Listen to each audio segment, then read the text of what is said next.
Hello, Zoomcasters. It's Tuesday night, and it's time for another USA Hockey Officiating Program Zoomcast. Tonight is Tuesday, October 25th, 2022, and we are doing episode number 60, which is entitled You Make the Call.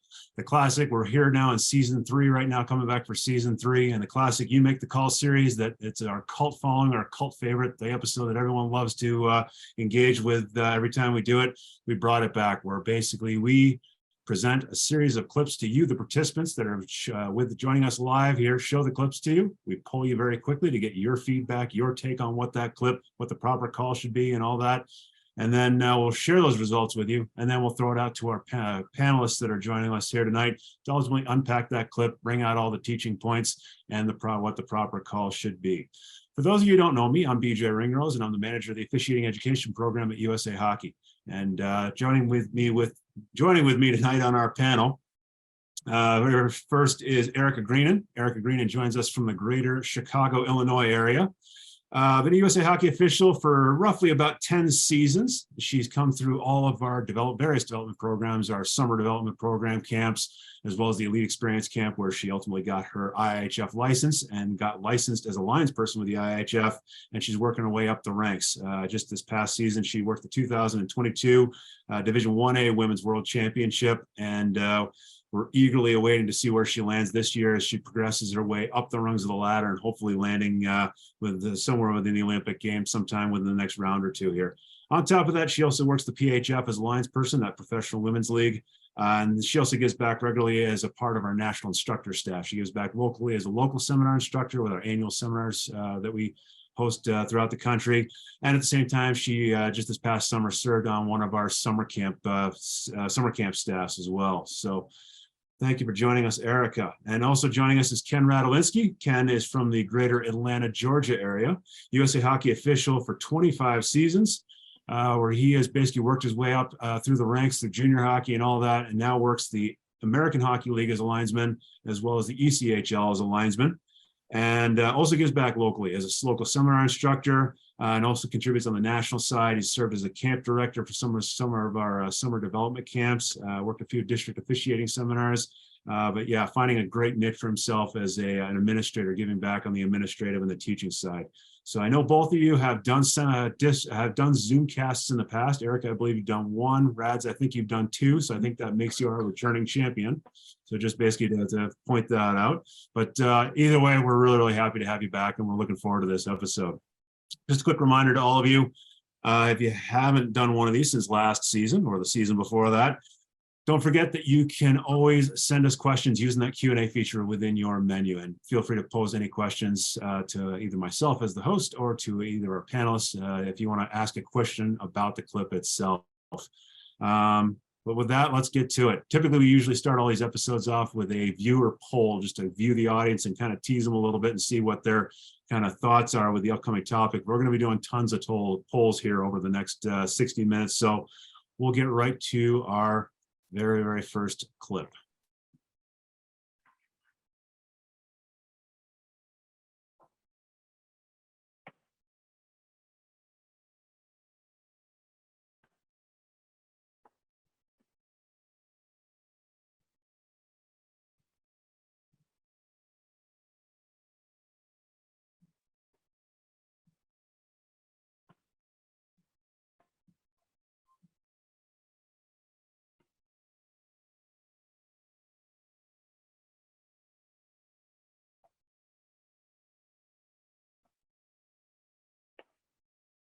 Okay, watched it a couple of times. Let's launch our first poll.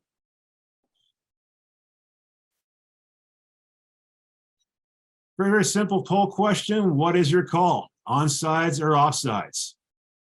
And we'll give you about 5 to 10 seconds. I don't think this one's going to be too tricky for the overall group of you.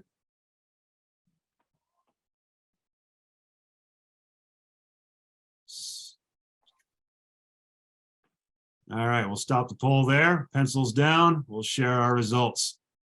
Overwhelmingly, 100% of you said not offsides on this call.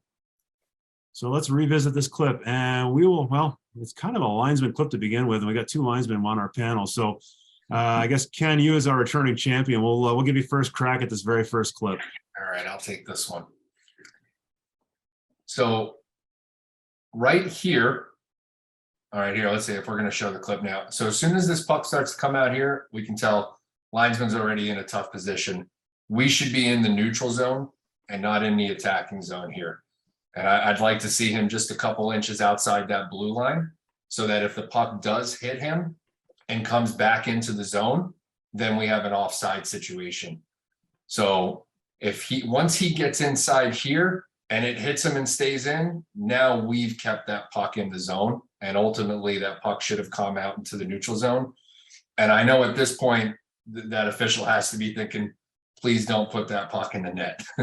I hope that this play comes back out and then I don't have to be asked why I was in a bad position here and possibly cost that goal to happen.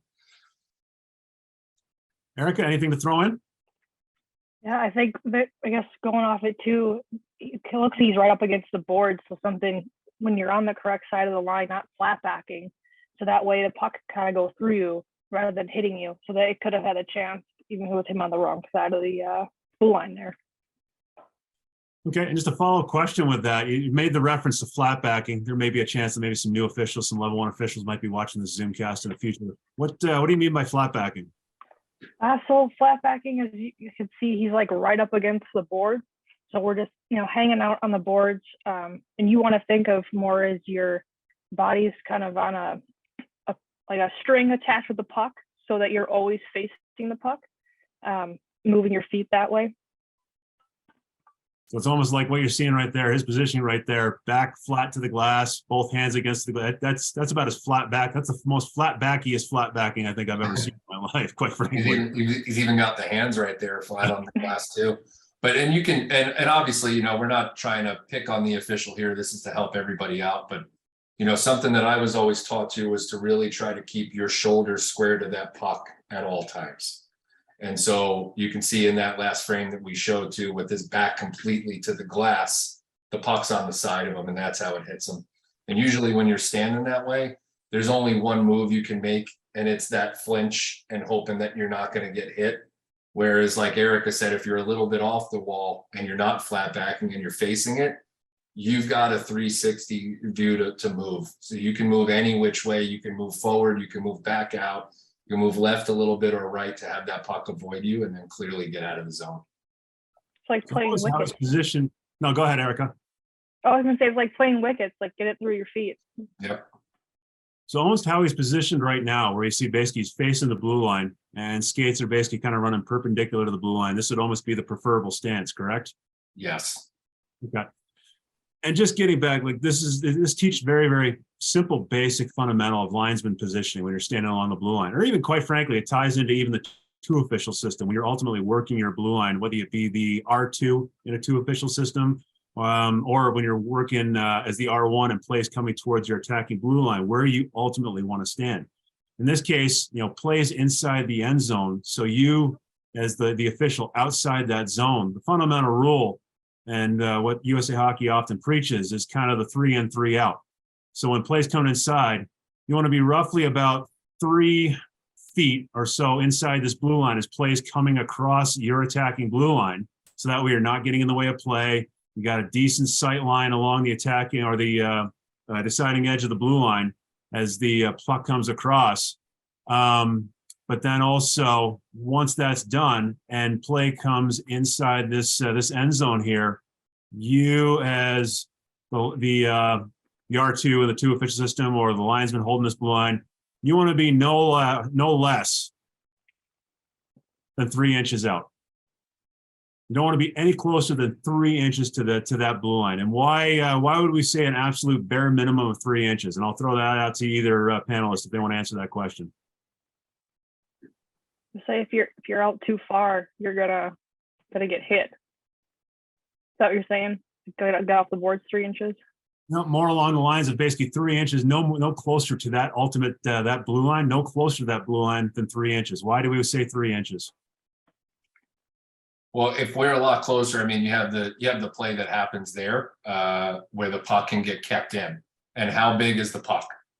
Exactly. So that's what we're going for there, and because since the puck is 3 inches, if we're right outside of that, then we know that we're good. If that puck hits us and comes back in the zone, we know the puck clearly crossed the determining edge and then came back into the defending zone. All right, our returning champion gets on the board with 3 points. You know, like season 3, I've implemented a scoring system now within all my episodes. Now I'm actually keeping score amongst all my panelists. They don't really know. I may issue prizes, who knows? But anyway, we'll get on to our next clip.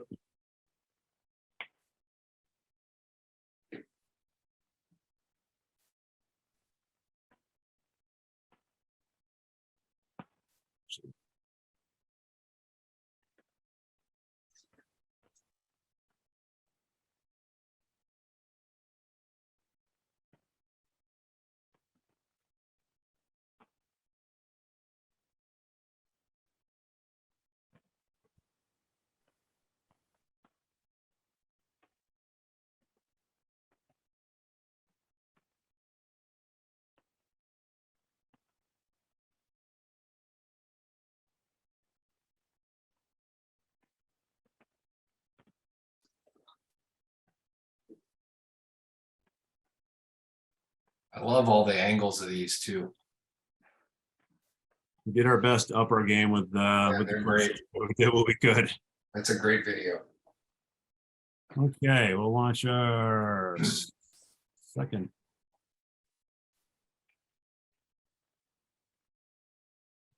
For some reason, my second poll isn't launching. Oh, that's why.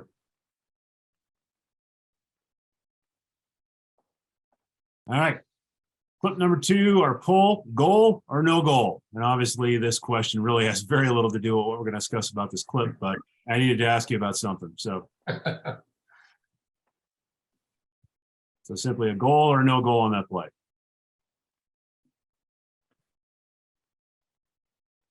That's a good awareness question though, because you're looking at a lot of other stuff there. Carefully when you're really watching that clip to the very, very end. Yep.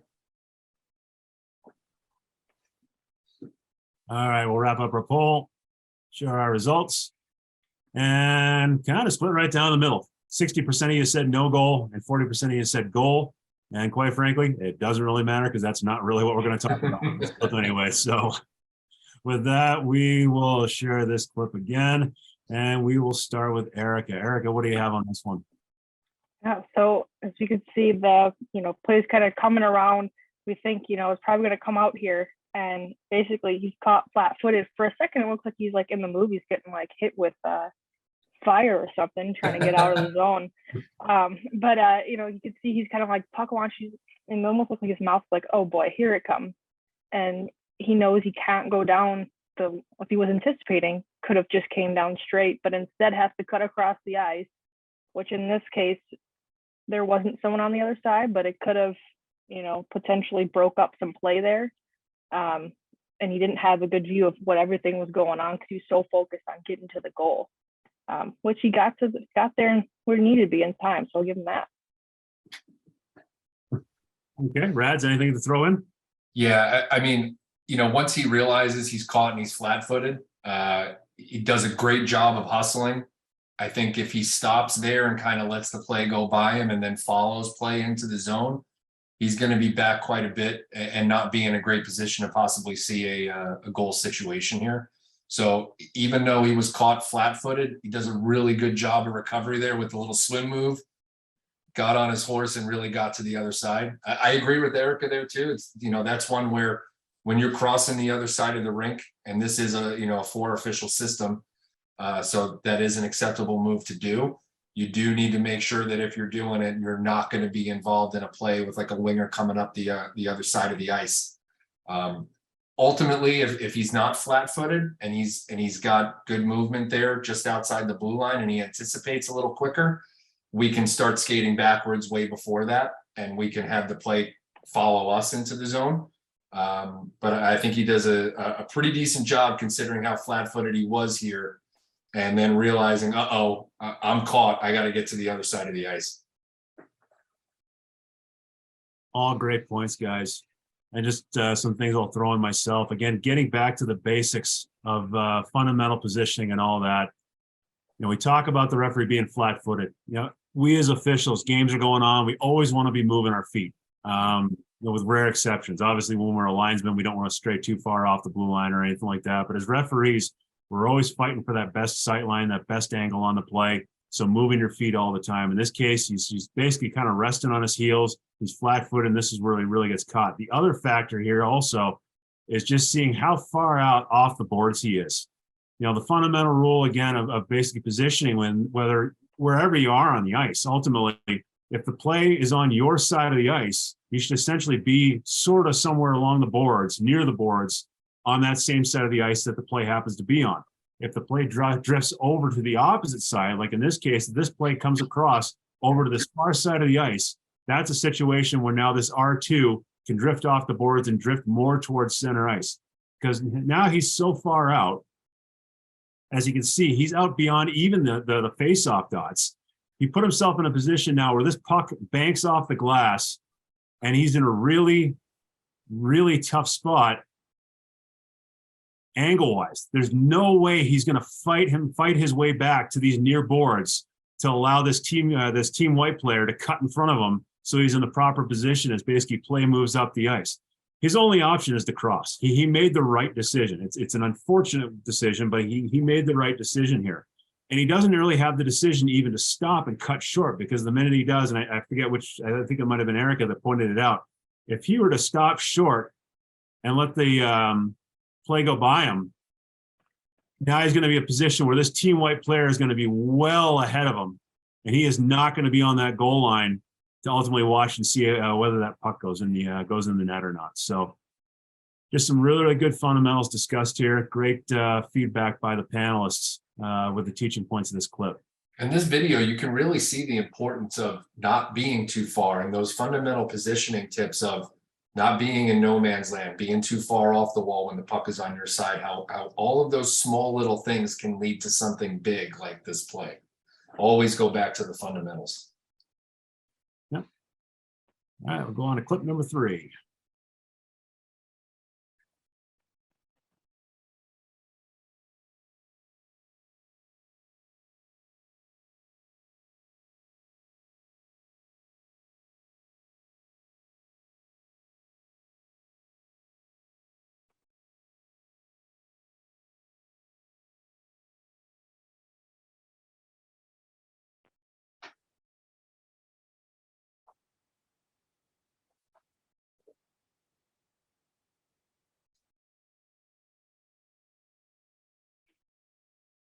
I think I kind of gave the farm away on the pole with those 2 blue line camera shots, but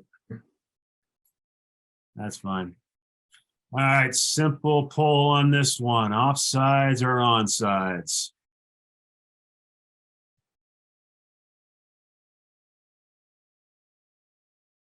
Okay, looks like pretty much all of our participants have chimed in. We'll share our results. 89% said offsides, and 1 of you said not offsides. With that, we will go back to the clip, and we'll go back to Rads. Rads, what do you have on this one? So this is offside. At first, the linesman here, it's really, really solid positioning to start. But, BJ made a comment in the last clip about how sometimes we do have to fight for those sight lines. As a referee and as a linesman, you have to do the same thing depending on the play. So it does a really good job of getting just inside on the determining edge to see that play really well. But then it gets fumbled by the first USA player that gets the puck. When you see that as a linesman, you might now have to fight for that extra inch, 2 inches, 3 inches, and maybe go a little deeper into the zone to get a good angle of that far player on the far blue line to see if he actually crossed or not. So we don't want to just be stationary all the time as linesmen. We want to work that entire golden rectangle if needed. So being right there on the determining edge isn't always the best place to be. It's perfect there, but then, now I might have to move in so that I can see 15 white and to see if he's actually got a leg on that line or not. Okay, Erika, anything else to add? Yeah, I think it's tough because it's a great call there, and a great play by the U.S. player to stop and make sure it's online.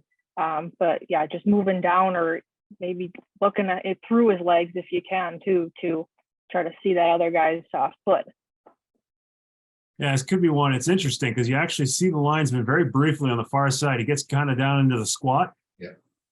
And then all of a sudden he stands up. You almost kind of have to wonder whether he loses that sight line on number 15 skate as they're crossing the line here. But without a doubt, no question, 16 kind of mishandles it, holds it up here at the blue line as he tries to get it back in his possession, brings it across. But number 15 is clearly both feet across the line before that puck completely crosses that blue line, which now makes this play offside. There's an old adage within the officiating world that kind of ties nicely into this clip and this teaching moment too. Also, when it comes down, especially with offsides, which it's a black and white call. It's either offsides or it's onsides. There's really no gray area. There's really no judgment. With plays like that, a good kind of frame of reference to go with this is anticipate the play, but don't anticipate the call. So in other words, when you see that long bomb pass and you see that team white player catch it on sides, and it just, the way you see the play kind of lining up, you get into that mindset of, oh yeah, this is going to come across, it's going to be onside. Don't get into that mental trap of anticipating what that play will be or what that call is ultimately going to be. Anticipate what the play is going to be and what it might happen, but don't anticipate that play will necessarily be onside as it comes across the blue line.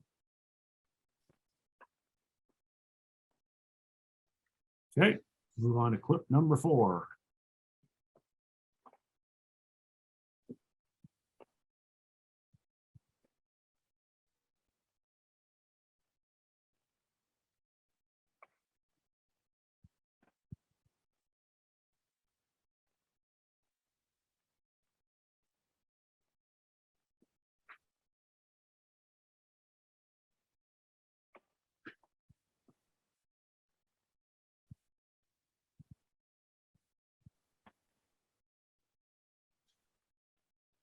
Okay, we'll go back to our poll.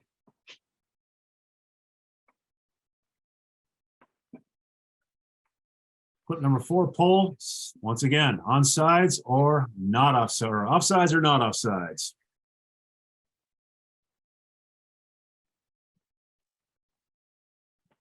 All the results are in. Not a terribly tricky one this go around. We'll share the results.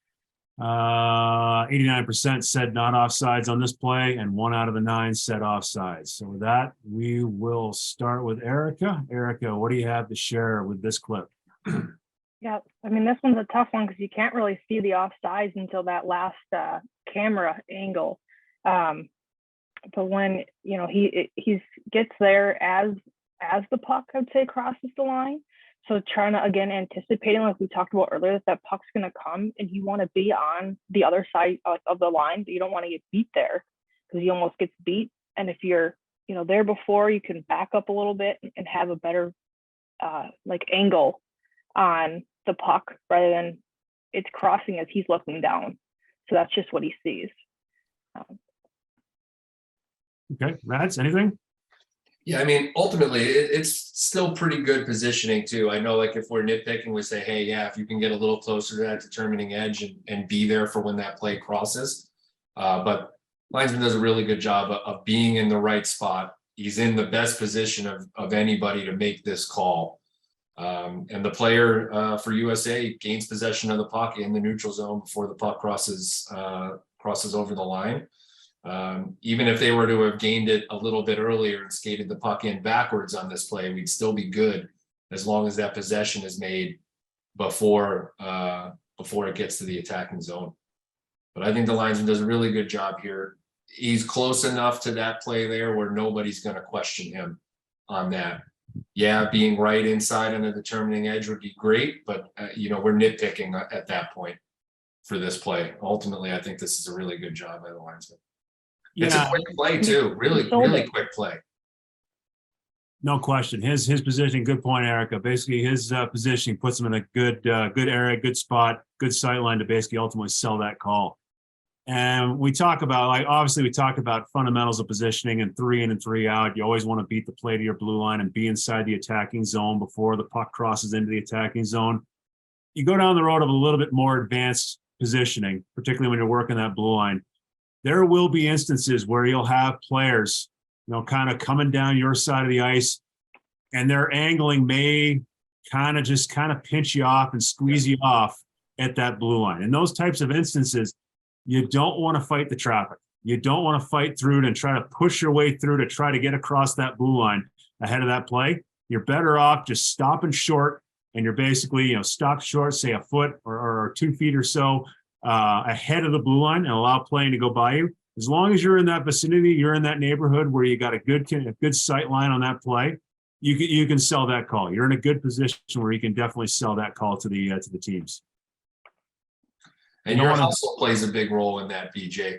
Like if you're just coasting down the wall and you make that call maybe 3 or 4 feet away from the line, there's a big difference between a guy coasting and doing that and somebody really busting to get to that spot and making that call. And those small things play a big role in these games.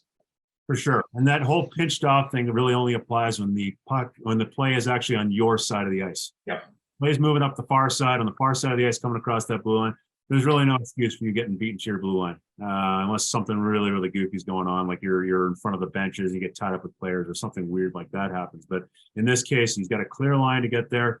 If the play happens to be on your side, you get pinched off. Those are those rare situations where, yes, you can stop up short and ultimately let play go ahead of you as it goes across the blue line. So with that, we'll move on to clip number 5. All right, fasten your seatbelts for this one.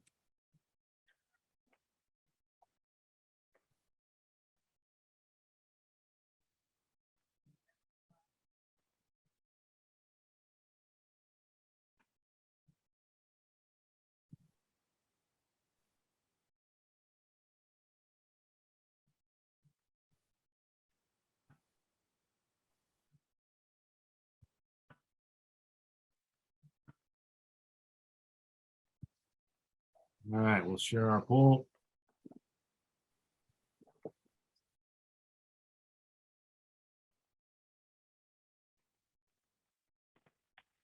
Okay, poll options on that one: minor penalty for tripping, minor penalty for kneeing, major plus game misconduct for tripping, major plus game misconduct for kneeing, or no penalty at all. And we'll give you about another 5 to 10 seconds to make your decision.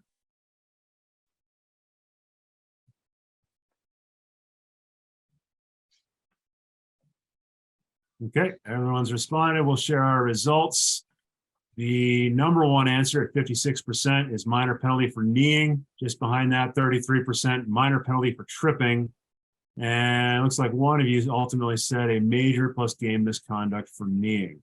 So we will go back to the share and we'll start with Rads. Rads, what do you have to share on this clip? I'm going to have to agree with the one major plus game for kneeing. So on this play here, you can see White's coming down the center of the ice.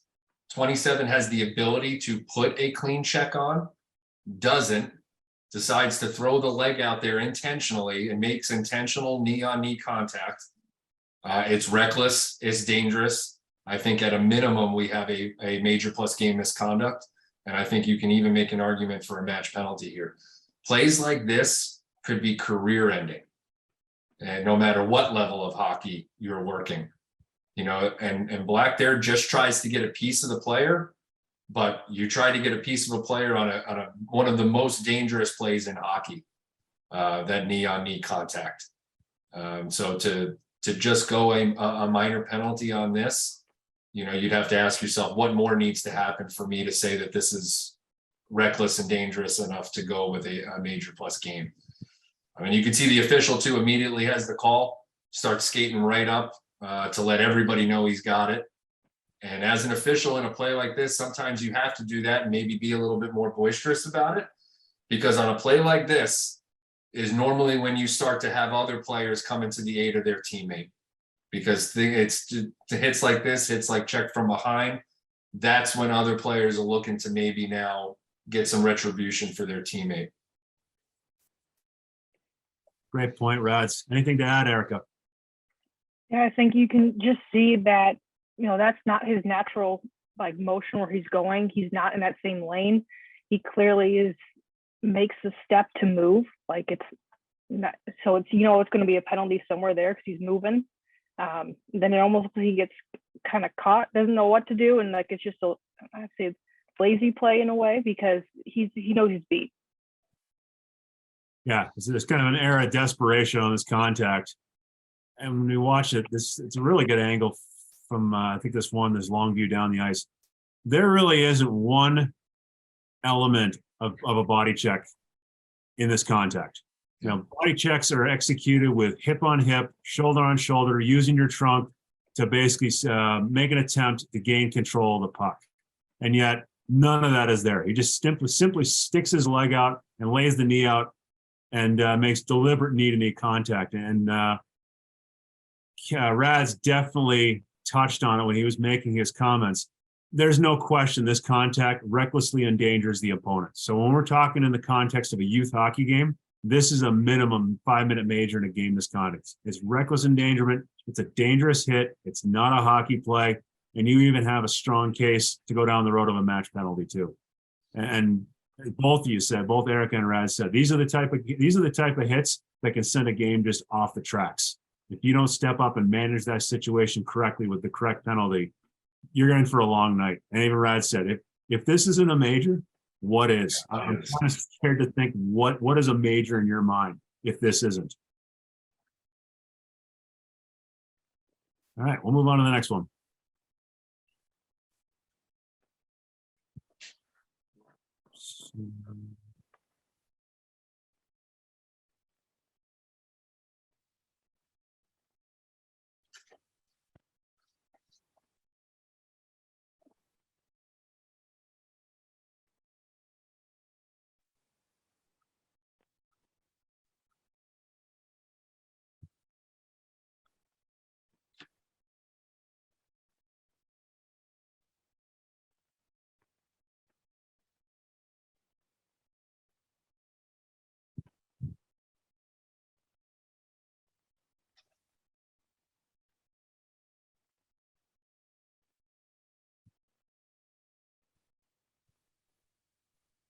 Okay. Let's launch our poll.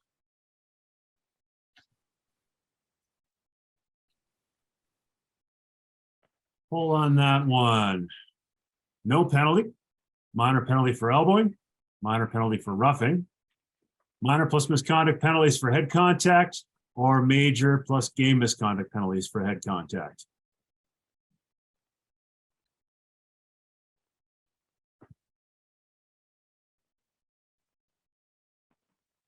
Looks like just about all of our results are in, so we'll stop the poll and share our results. The overall majority of you said major plus game misconduct penalties for head contact. And a few others of you said minor plus misconduct penalties for head contact. So with that, we'll go back to the clip and we'll start with Erika. Erika, what do you have here? Yeah, so you can, it's kind of hard to tell from that first angle at the head, but you have an idea of how his head kind of moves. And he's clearly not trying to play the puck because he gets it after there. I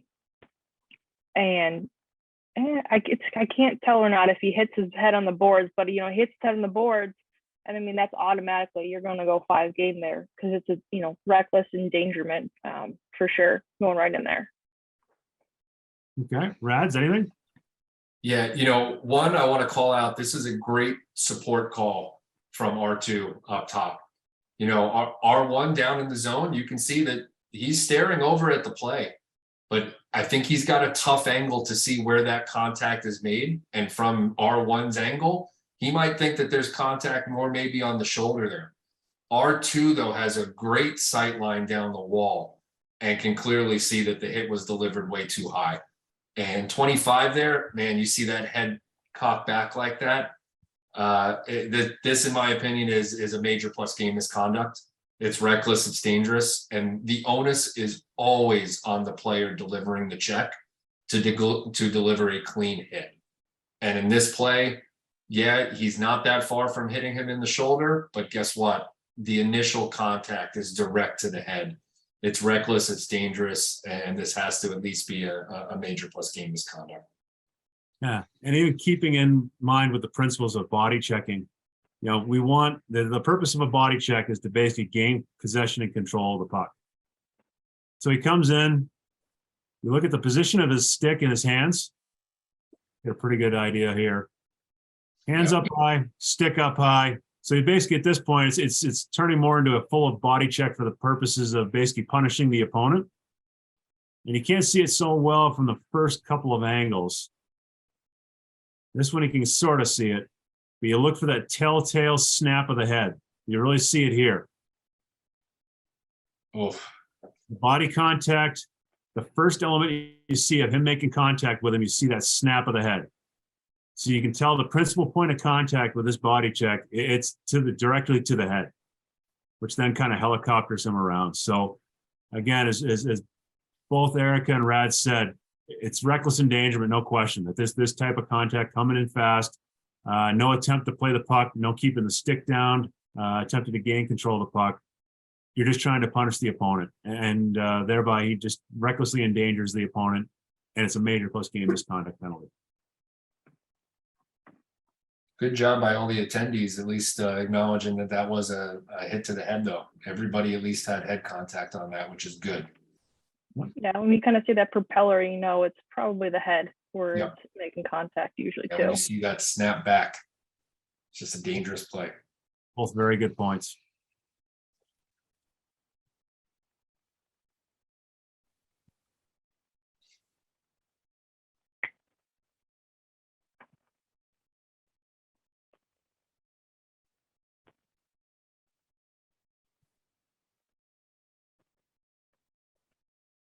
Okay. Watch our poll. Poll questions, poll options of this one. Minor penalty for holding, no penalty, minor penalty for interference, or coincidental minor penalties for roughing.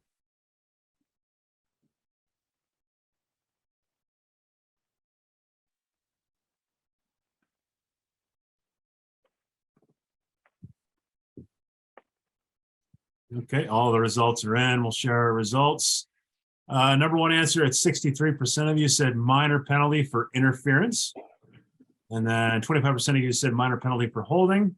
And there's one of you that said coincidental minor penalties for roughing. So with that, we'll stop our poll and relaunch our clip. And Raz, what do you have here? So here we can see both guys are going for a 50-50 puck here. And they're both entitled to the same space, but it's all in how they actually get to that space that determines whether or not I'm going to have a call on this. And you see 19 red winds up, instead of using his speed and body position, looks like he might get beat for it and starts to throw that free hand out there to impede white's progress on this play right there.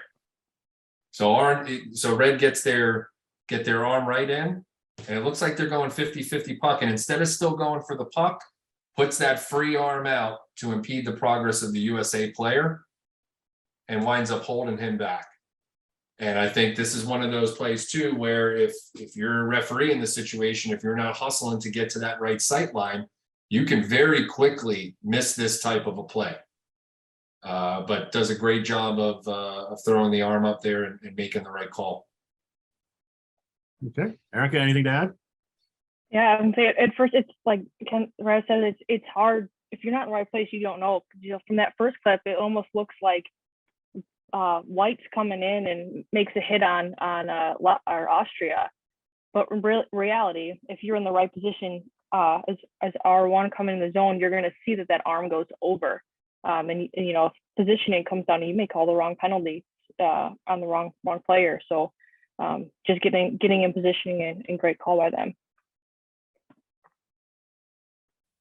Really good points by both of you. There seems to be a distinct positioning theme to this episode. Got to battle for it. Got to get there. Okay.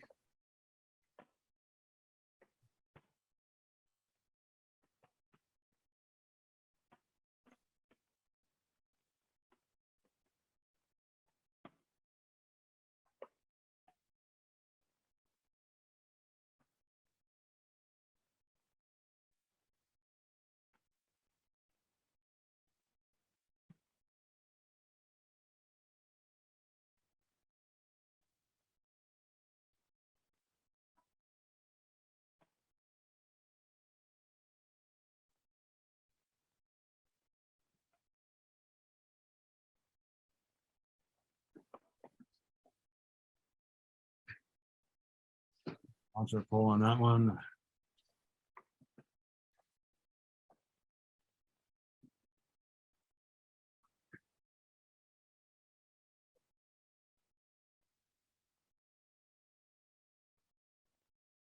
Full options on this one: minor penalty for holding, minor penalty for interference, no penalty, minor penalty for roughing, or coincidental minor penalties for roughing.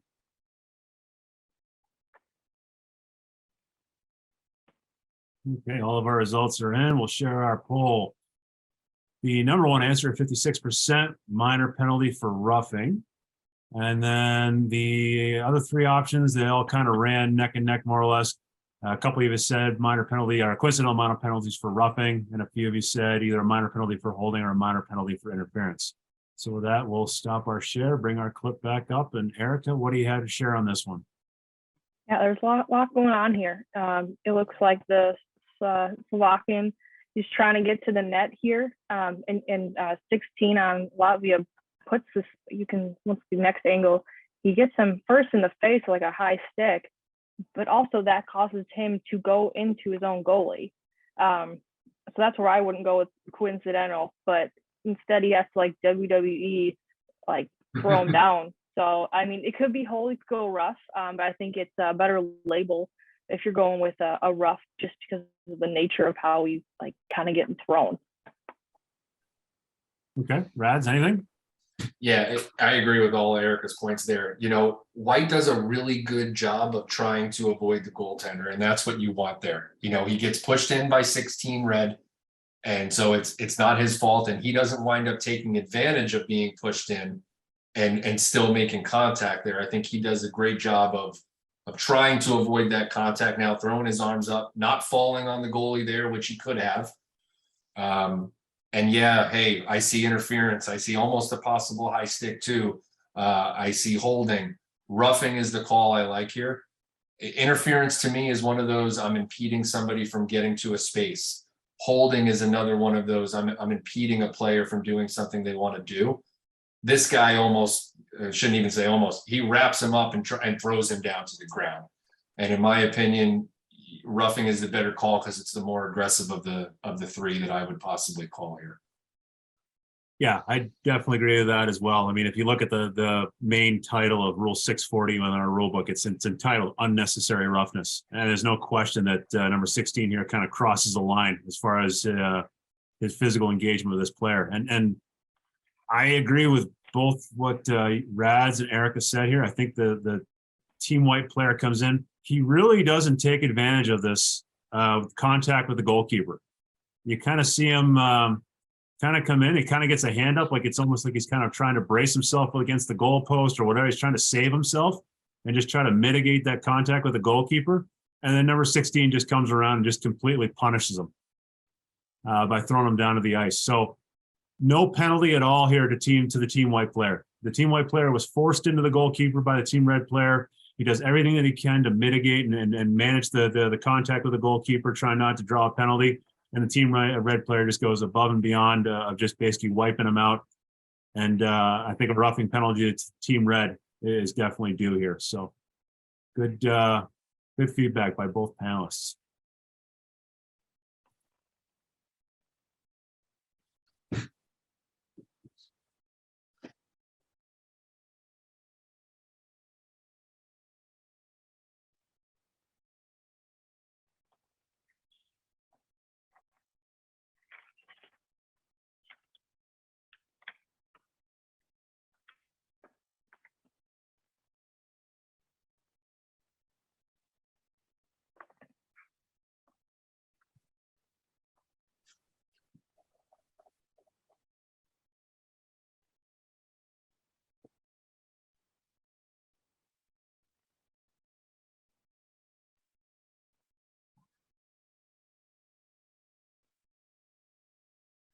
Okay, we'll launch our poll on that one.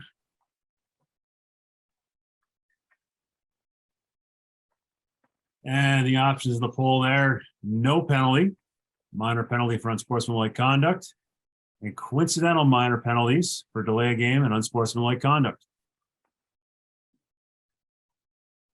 And Some of you might be regretting not reading all the answer choices before making your selection. Just taking a shot in the dark there. Okay, all the answers are in. Sharing the results. A few of you said no penalty.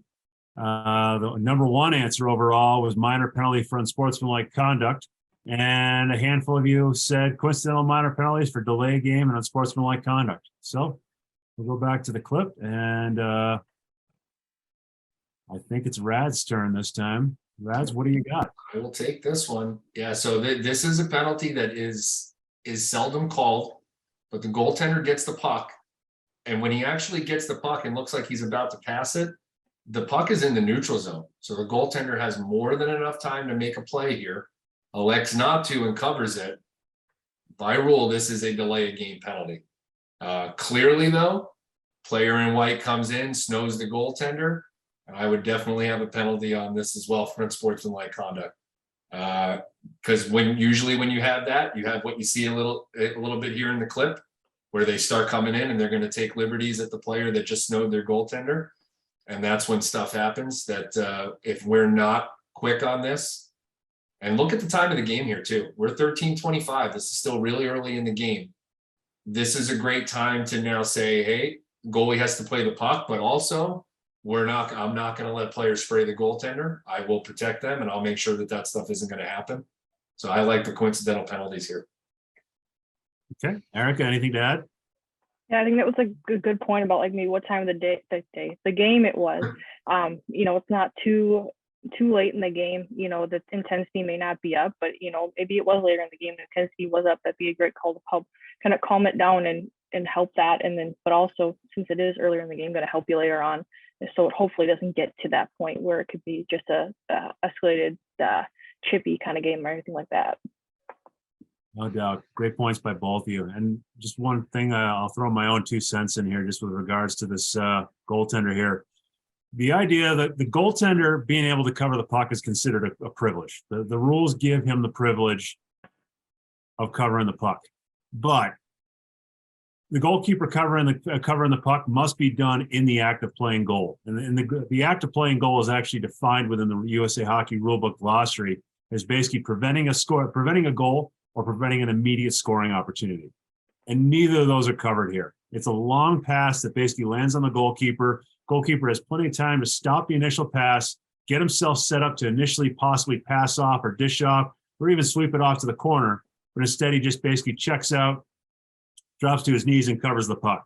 This is not the act of playing goal. It's a cheap whistle. It's a cheap stoppage. And it has to be met with a delay of game penalty. Then, of course, the team white player coming in and being a little bit of a punk by spraying them in the face with the snow, that has to be addressed as well. Because, again, these are the types of things that'll set the game off the tracks if we don't step up and manage them early. And you may hear too, oh, well, I didn't have a good lane. I didn't have a good pass to make. That doesn't matter in whether or not you're going to make that call. The goaltender clearly has enough time. And if he has to just put the puck in the corner, then that's what he's got to do there. We can't kill that play because, like BJ said, he's no longer in the act of tending goal. He's got more than enough time to keep that puck moving.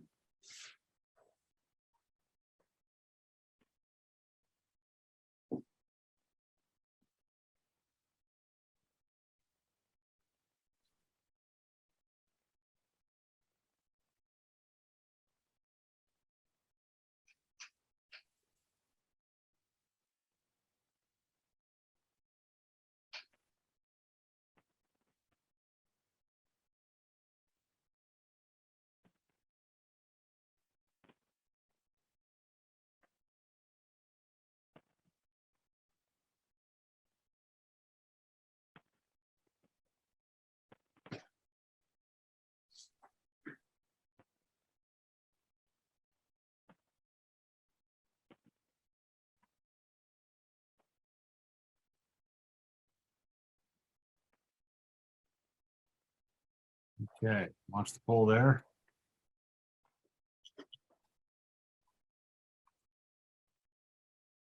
Poll options there: minor penalty for delay a game, penalty shot optional minor penalty for delay a game, or no penalty. I apologize. The clip quality is actually rather quite good. I don't know how it's coming through in the overall broadcast. Sometimes they come through a little choppy and a little staticky when they come through, but hopefully you saw everything clearly. All right, all the answers in. We'll share the results. The majority, 67% of you said penalty shot optional minor for delay of game. And then one of you said minor penalty for delay of game. And a couple of you said no penalty at all. So with that, we'll go back to the clip share and we'll kick it to Erika. Erika, what do you have? Yeah, I'm with the official and what everyone else said with that penalty shot, because as you can see there, he falls on it in the crease. And yeah, it does come out of the crease, as we can see from the other angles. He kind of pushes it out though. Like probably smart enough to know, hey, I pushed it and I covered it in the crease. Let me pull it out a little bit, but he ended up still kind of covering it. I think the goalie did at the end. So yeah, I'm going with a penalty shot there. Okay, Rads, anything? You can see right there, if you can go back just a little bit, 6 red winds up actually getting that glove right on top of the puck in the crease. And the instant that that puck is covered by that glove right there by 6, right there, we have a penalty shot optional minor because he's covering the puck in the crease. And it doesn't matter if it's for a half a second. As soon as that open palm goes right over that glove and completely covers it, we now have a puck being covered. Now, if this is outside of the crease, then we maybe have a delay of game situation. But in this situation, since it is in the crease, we have the penalty shot optional minor. Referee does a great job of not staying still, not being flat-footed. You can almost block yourself, though, by the move he makes by the net here. But again, I love the fact that he's battling on the goal line, swoops around to get his best sight of this play, and ultimately gets the call right. So he does see it. And I don't know if he saw the first one and he sees the second one here where he's still hovering over that puck now because the goalie doesn't have it there. That player is still hovering over it in the crease. So whether he saw the first one or the second one, hey, great job. You got the right call. And just having the patience too, to not like blow it dead when you can't see it right away, so that you can kind of see what's going on, because it does come loose. Yeah, great points by all of you. We talked about the privilege of the goalkeeper. The rules give the goalkeeper the privilege of covering up the puck. That privilege is never extended to players. Players do not have the ability or the option or the privilege to ever cover up the puck. And the fact that you can kick it, you can knock it with your stick, you can even bat it with your hand. You got an open hand, you can bat that puck out of that crease. That's perfectly permissible by the rules. But because this player deliberately placed his hand over the puck, making it unplayable to the opponent, it's at that point, that exact moment, where a penalty shot optional minor to Team White should be awarded. Okay. Get that theme though of hustle and get into position and right sight lines. You see how important it is to always be moving. And that one could be a good one too. Your linesman might have a better position on it too. So talking after if you're not sure. It's a great point. No, very good point by both of you. Basically communicate. If you're unsure, you're that R1 down low and you're a little unsure what happened there, communicate with your partners. Take that extra 10 seconds or so, talk it out and discuss what happened, and then do what you can to get to the right call. All right, with that, we will get to our last clip, which might be our most theatrical without a doubt.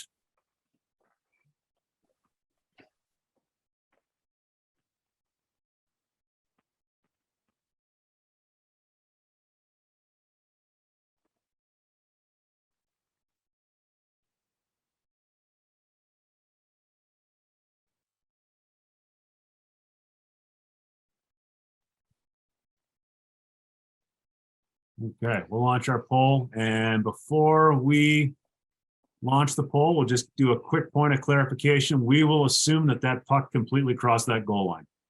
So the puck completely entered the net. So our poll question, goal or no goal? Man, that's a good one. Like, what are the chances of stepping on the puck when you get up? And as you noted, Yeah, I always take all the audio out of these clips just because I don't really want to hear the fans. I don't really want to hear the especially the announcer and stuff like that. This is actually one of those rare clips where I forget exactly what the announcer did, but the way he reacted was so funny to this play. I actually kind of wish I left the audio in. But anyway, our poll is done, sharing our results. The majority, be at 89%, said goal, and there was one holdout, one fringe minority of you that said no goal on this play. So with that, we will share it again. And Erika, what do you have? I was going to go with no goal because that technically stopped it right there until the play would be over. So that's my guess. Okay, that's your guess. Okay, Rads. All right. So my call on this is a goal. And now, and listen, I played the position too. And if I'm this goaltender, I might be a little upset at that call, but this is still a continuation of the shot. That puck never stops. It keeps moving. After the initial shot, he steps on it and winds up kicking it in. This to me is no different than the puck that rebounds off of him, hits the post, and then goes into the net. It's still a continuation of that original shot, and it's a good goal. As crazy as it may look, I've got a good goal. Okay. And just in fairness to both of you, like this clip came in, obviously this is a USHL game, and Scott Zelkin, who's the manager of the officials for the USHL, sent this in to Matt Leaf, myself, Dave Labuda, and we discussed this one at length and went back and forth over the interpretation of what the correct call could be. And we ultimately came to the determination that this is a good goal, mostly for all the reasons that basically Rad's shared with us. You know, the initial shot's there. Puck never crosses the line, whether inside or into the goal or to the outside. And it doesn't really change direction either. The interpretation of the puck changing direction and going the opposite way is really more about the shooter. The puck changing direction is to basically prevent that shooter from coming in and suddenly deciding, well, I don't like this approach very well. So then looping back and going back and then setting himself up again, coming down and, no, I don't really like this approach either, looping back. That's really what that spirit and intent about the puck changing direction is mostly about. In this case, he shoots it. And like Rad said, the fact that it goes off his pad and then bumps off the back of his skate, the goaltender only has one job. Goaltender's job during a penalty shot is to keep the puck out of the goal. And so in this case, by stepping on the puck, he essentially kicks it back into the goal. This is a good goal. Now, one of these perfect you make the call clips that we'll probably never ever see again for the next 50 years. So don't take it too personally if you missed this one, but a really, really good teaching point, a really, really good discussion clip, and lots of good things to discuss here. So with that, I'm out of clips and we're at the top of the hour. So it's time to wrap this thing up. So with that said, I'm going to share upcoming schedule. As I shared with you at the very, very top of the hour, we are now deep into season 3. This is the second episode of season 3. And I'll share with you what we have up and coming. Tonight, you see we're doing our You Make the Call episode. In 2 weeks on October 8th, we have Mentor Mission. Matt Leaf will be in the captain chair for that one. And we have not nailed down the panelists for that one yet, but basically they're going to talk about the mentor program and the strong initiative the USA Hockey Officiating Program has taken with basically launching grassroots mentor programs out there and the bigger picture that the mentor plays. A lot of us think about mentors and we think about the on-ice shadowing and all that and following officials around and putting them in the right direction. That's part of it. But really what mentoring is about is being that big brother or big sister, basically that person out there that teammate out there that always has your back as you're a brand new official entering in the world of officiating. So making sure you're getting through the steps of registration, helping you out with open book exam questions you might be having a problem with, and even getting you through the season, like basically helping you out getting your first game assignments, talking you through the tough times, talking you through the high times, and basically following up with you all through that season as that relationship continues to grow and get them from year 1 to year 3, where as basically our statistics have always shown, once we get an official to their 3rd year of officiating, Those officials we keep 90% of. So it's a mission of how do we get them from year 1 to year 3. 2 weeks after that, on November 22nd, we'll do health and wellness, and I will be hosting that episode. I'll be joined by Cameron Gentile, who's the district evaluation coordinator out of the Southeastern District, but also very aware. He comes from a chiropractor background, but also just from the medical field and general wellness as well. So last season, we did an episode, a really good episode on basically on fitness and training and things like that and turning yourself into an athlete.